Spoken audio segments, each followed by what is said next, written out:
فَأَمَّا الْيَتِيمَ فَلَا تَقْهَرْ وَأَمَّا السَّائِلَ فَلَا تَنْهَرْ وَأَمَّا بِنِعْمَةِ رَبِّكَ فَحَدِّثْ. கண்ணியத்திற்குரிய அல்லாஹ்வின் அடியார்களே, இந்த வெள்ளிக்கிழமை அதிகாலையில் கேள்வி என்னவென்றால், உங்களுக்கு யாரேனும் ஒரு பொருள் அன்பளிப்பாக வழங்குகிறார்கள், இதை நீங்கள் பயன்படுத்துங்கள் என்று. அல்லது நீங்கள் விலை கொடுத்து ஒரு பொருளை வாங்குகிறீர்கள், வாங்கி அதை பயனே படுத்தாமல் வீட்டில் வைத்து ஓரமாக வைத்து தூங்க விடுகிறீர்கள். இப்ப இவர் புத்திசாலியா, அல்லது அன்பளிப்பாக வந்த பொருளையோ அல்லது வாங்கிய பொருளையோ பயன்படுத்துபவர் புத்திசாலியா? யாரை நீங்கள் இதில் புத்திசாலி என்று கூறுவீர்கள்? ஒரு பொருள் நம்மிடத்தில் இருக்கின்றது, அதை பயன்படுத்துபவரைத்தான் நீங்கள் புத்திசாலி என்று கூறுவீர்கள். அந்த பொருளினால் என்ன யூஸ் தனக்கு இருக்கின்றது என்பதை யார் முழுவதுமாக அதில் இருந்து எடுக்கிறாரோ அவரைத்தான் புத்திசாலி என்று கூறுவீர்கள். ஒரு சிலருக்கு குறைந்த அறிவு இருக்கின்றது, ஆனால் அவர் சமூக வலைத்தளத்தில் இருக்கக்கூடிய நிறைவான ஒரு மொபைலை வாங்கி வைத்திருக்கிறார். அவர் அதை உபயோகிப்பதே ஒரு 10% தான் உபயோகிக்கிறார். அப்போதும் அவரை பார்த்து நீங்கள் என்ன சொல்வீர்கள்? உனக்கு என்னத்துக்கு இந்த மொபைல், உனக்கு என்ன தெரியுதுன்னு சொல்லிட்டு இவ்வளோ காஸ்ட்லி மொபைல், இவ்வளோ அழகான மொபைலை நீ வாங்கி வச்சிருக்கிற, உனக்கு யூஸ் பண்ண தெரிகிறதே அந்த மெசேஜும் அதுவும் தான், 10% தான், உனக்கு எதுக்கு ஐபோன் என்று கேட்பார்கள் மனிதர்கள். அப்ப யார் யார் எவ்வளவு எதை பயன்படுத்த முடியுமோ அவ்வளவு தூரம் செல்லக்கூடிய நேரத்தில் தான் அந்த பயன்பாட்டுக்கு அழகான ஒரு முறையும் அதை பயன்படுத்தக்கூடிய முறையும் தெரிந்து அதற்குள் செல்பவர்களைத்தான் அந்த பொருளுக்கும் மதிப்பு, அவருக்கும் மதிப்பு இருப்பதை நம்மால் புரிந்து கொள்ள முடிகின்றது. இப்போ இந்த விஷயத்தை பொறுத்த மட்டிலும் அல்லாஹு தாலா சூரத்துல் லுஹாவிலே இந்த உலகம் முழுவதற்கும் அல்லாஹு தாலா உபதேசம் செய்கின்றான். ஃபஅம்மல் யதீம ஃபலா தக்ஹர், யதீம்களை நீங்கள் கடிந்து கொள்ளாதீர்கள்.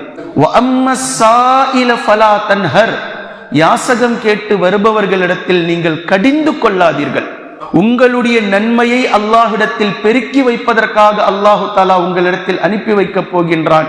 இன்றைய தினம் சில யாசகர்களை வருவார்கள், தயவு செய்து அவர்கள் வந்து கதவை தட்டினால் ஒரே தட்டில் கொண்டு போய் போட்டு விடுங்கள். அவர்கள் வந்து உங்களை அழைத்தால் அதற்கான தயாரிப்பை முன்னதாகவே தயாரிப்பை செய்து வைத்து விடுங்கள். வருவார்கள் என்று தெரியும், வெள்ளிக்கிழமை வருவார்கள், கண்டிப்பாக யாசகம் கேட்பதற்காக வந்து தட்டி கொண்டே இருக்கட்டும், அவர்கள் அழைத்து கொண்டே இருக்கட்டும். இவருக்கு அழைச்சதுமே நம்ம உடனே போய் கொடுக்கணுமா, உடனே போய் போடணுமா? சிலர் எரிஞ்சு விழுவதை நாம் பார்க்கிறோம். நான் கொடுப்பவன், நீ கேட்பவன், நீ நின்றுதான் ஆக வேண்டும் என்ற இந்த மிதப்பு இருக்கின்றதே, இந்த பெருமை இருக்கின்றதே, இது மிகவும் ஆபத்தானது. நாளை மறுமை நாளையில் அல்லாஹு தாலா சில அடியார்களிடத்தில் இப்படி கேட்பான், நான் உன்னிடத்தில் உணவை கேட்டேன், நீ ஏன் எனக்கு தரவில்லை என்று கேட்பான். அடியார் ஆச்சரியப்பட்டு சொல்வார், யா அல்லாஹ், நீ என்னிடத்தில் உணவு கேட்பதா? நீ எப்படி என்னிடத்தில் உணவு கேட்பாய்? உணவு கேட்பதற்காக உன்னிடத்தில் ஒருவர் வந்திருந்தார், நீ அவரை உணவு கொடுக்க மறுத்து விட்டாய், நான் தான் அவரை அனுப்பி வைத்தேன் என்று அல்லாஹு தாலா சொல்லுவான் என்று ஹதீஸை குதுசியில் நாம் பார்க்கிறோம். இதே போன்று அல்லாஹு தாலா அதற்கு அடுத்ததாக தண்ணீருக்கு பேசுவான். நான் உன்னிடத்தில் தண்ணீரை கேட்டேன், நீ எனக்கு தரவில்லை, யா அல்லாஹ், உனக்கு எப்படி தாகம்? நீ மகா தூய்மையானவன் தாகங்களை விட்டு. அப்போது அல்லாஹு தாலா சொல்வான், உன்னிடத்திலே ஒரு அடியார் வந்து தண்ணீரை கேட்டார், நீ தர மறுத்து விட்டாய். இப்படி அல்லாஹு தாலா நாளை மறுமை நாளையில் அவரிடத்தில் பேசுவான் என்பதை நாம் பார்க்கிறோம். எனவே இன்றைய தினம் நமக்கு தேவையான மிக அழகான 2 வசனங்கள் சூரத்துல் லுஹாவிலே நாம் பார்க்கிறோம். பின்பு கடைசியாக வஅம்மா பினிஅமதி ரப்பிக ஃபஹத்திஸ், எந்த விஷயத்தை நாம் ஆரம்பித்தோமோ இந்த வசனத்தையும் இந்த ஜும்ஆவையும் இதனோடு இணைத்து பாருங்கள். ஒரு சட்டையை நாம் வாங்குகின்றோம், இந்த சட்டையை போடுவதுதான் அதற்குரிய பயன்பாடு. நல்ல நேரங்களில் அதை போடுவது, அதை கண்ணியமான முறையில் போடுவது. அல்லாஹு தாலா அதை அந்த இடத்தில் பேசுகின்றான், நபியே, உமக்கு அல்லாஹ்வின் புறத்திலிருந்து வழங்கப்பட்டிருக்கக்கூடிய நிஅமத்தை நீங்கள் வெளிப்படுத்துங்கள். அல்லாஹ் எதை உங்களுக்கு வழங்கி இருக்கிறானோ அது அனைத்தும் நிஅமத்து தான். எந்த நிஅமத்தை அல்லாஹு தாலா உங்களுக்கு வழங்கி இருக்கின்றானோ அதை கொண்டு உங்களால் எதை சிறப்பாக வெளிப்படுத்த முடியுமோ அதை நீங்கள் வெளிப்படுத்துங்கள். அப்படி இருக்கும் பட்சத்தில் இப்போது இந்த ஜும்ஆவை நம்மோடு இந்த சிறப்போடு இணைத்து பாருங்கள். அல்லாஹ் முஸ்லிம் சமூகத்துக்காக கொடுக்கப்பட்ட மிகப்பெரிய நிஅமத் இந்த ஜும்ஆ. ஆனால் முஸ்லிம்கள் எப்படி இதை பயன்படுத்துகிறார்கள், எப்படி இதை யூஸ் பண்ணிக்கிட்டு இருக்கிறாங்க? ஜும்ஆ என்ற எந்த சிந்தனையும் வெள்ளிக்கிழமையில் வருவதில்லை அவர்களுக்கு. ஏனைய தினங்கள் எப்படி ஃபஜ்ர் இல்லாமல் உறங்கிக் கொண்டு இருக்கிறார்களோ இதே போன்றுதான் வெள்ளிக்கிழமையும் எந்த விதமான மகத்துவமும் முக்கியத்துவமும் அவர்களுடைய உள்ளங்களில் இல்லாமல் ஃபஜ்ர் கூட வெள்ளிக்கிழமை இல்லாமல் கடந்து செல்கின்றது அன்றைய தினம். பின்பு அதே போன்று தாமதமாக எழுவது, ஃபஜ்ர் இல்லாத நாட்கள், அதே போன்று வெள்ளிக்கிழமை கடமையான குளிப்பு என்று ஒன்று இருக்கின்றது ஜும்ஆவுக்காக. எத்தனை நபர்கள் கடமையான குளிப்பை குளிப்பதை போன்று சுன்னாவினுடைய முறையில் ஜும்மாவுக்காக அதை நினைத்து அந்த சுன்னாவினுடைய நன்மையை அடைவதை போன்று கடமையான குளிப்பை குளிப்பதை போன்று குளிப்பவர்கள் எத்தனை நபர்கள். பின்பு ஜும்ஆ என்ற அந்த சிந்தனையை நாம் இப்படி செல்ல வேண்டும், இப்படி செல்ல வேண்டும், இந்த ஆடையை இன்றைய தினம் உடுத்த வேண்டும், இன்று இப்படி சதகா செய்ய வேண்டும், இன்று ஏதேனும் உணவை தயாரித்து இன்னாருக்கு கொடுக்க வேண்டும் என்று இந்த ஜும்ஆவினுடைய அந்த மகிமையை மகத்துவத்தை மனதில் நிறுத்தி கொண்டு அந்த ஜும்ஆவை பார்த்து பார்த்து நிஅமத்தாக கருதுபவர்கள் எத்தனை நபர்கள். எத்தனை நபர்கள் அந்த ஜும்ஆவை பொக்கிஷமாக பார்ப்பவர்கள் எத்தனை நபர்கள்.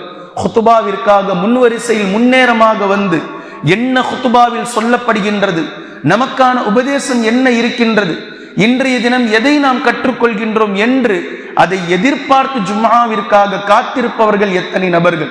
ஜும்மாவிற்காக நடந்து வருபவர்கள் எத்தனை நபர்கள். இன்றைய தினம் நாம் நடந்து செல்லலாம் என்று நடந்து செல்பவர்கள் எத்தனை நபர்கள். இப்படி ஜும்ஆவினுடைய பொக்கிஷம் என்பது நிறைந்து இருக்கின்றது. இந்த ஜும்ஆ என்பது அல்லாஹ்வினால் வழங்கப்பட்டிருக்கக்கூடிய அளப்பெரிய நிஅமத். இந்த நிஅமத்தை தயவு செய்து நாம் பயன்படுத்த வேண்டும். அல்லாஹ் இஸ்லாத்தின் பெயரால் எதையெல்லாம் நமக்கு நிஅமத்தாக வழங்கி இருக்கின்றானோ, எதையெல்லாம் நமக்கு அருட்பேராக வழங்கி இருக்கின்றானோ அதை ஒட்டுமொத்தத்தையும் பயன்படுத்தக்கூடிய நல்லடியார்களுடைய ஜமாத்தில் நம்மை அல்லாஹு தஆலா சேர்க்கட்டும். அல்லாஹு தஆலா ஜும்மாவை கொடுத்தது எதுக்குங்க? அதை பயன்படுத்ததானே, முன்வரிசையில் வரத்தானே, ஃபர்ஸ்ட் நாளா ஜும்மாவை அனுபவிக்கத்தானே, இன்றைய தினம் சதகா செய்வதற்குத்தானே. அதையே பதிலாக கூறுங்கள். அல்லாஹு தஆலா இதை கொடுத்தது எதற்கு? பின்பு அப்படி செலவு செய்வதற்காகத்தானே, இதை யூஸ் செய்வதற்காகத்தானே அல்லாஹு தஆலா செல்வங்களை வழங்கியது, சதகா செய்வதற்குத்தானே என்பதையும் தீனுடைய விஷயத்தில் பயன்படுத்தக்கூடிய அறிவாளிகளாக அல்லாஹு தஆலா நம்மை மாற்றட்டும். இன்ஷா அல்லாஹ். அல்லாஹு தஆலா கொடுத்திருக்கக்கூடிய இந்த நிஅமத்தை முழுவதுமாக பயன்படுத்தக்கூடிய நல்லடியார்களுடைய ஜமாத்தில் அல்லாஹ் நம்மை சேர்ப்பானாக. குர்ஆனையும் ஹதீஸையும் தெளிவாக விளங்கக்கூடிய நன்மக்களாகவும் அதை நடைமுறைப்படுத்தக்கூடிய மக்களாகவும் அல்லாஹ் நம்மை ஆக்குவானாக. சுப்ஹானக்கல்லாஹும்ம பிஹம்திக அஷ்ஹது அல்லா இலாஹ இல்லா அன்த அஸ்தக்ஃபிருக வ அத்தூபு இலைக்.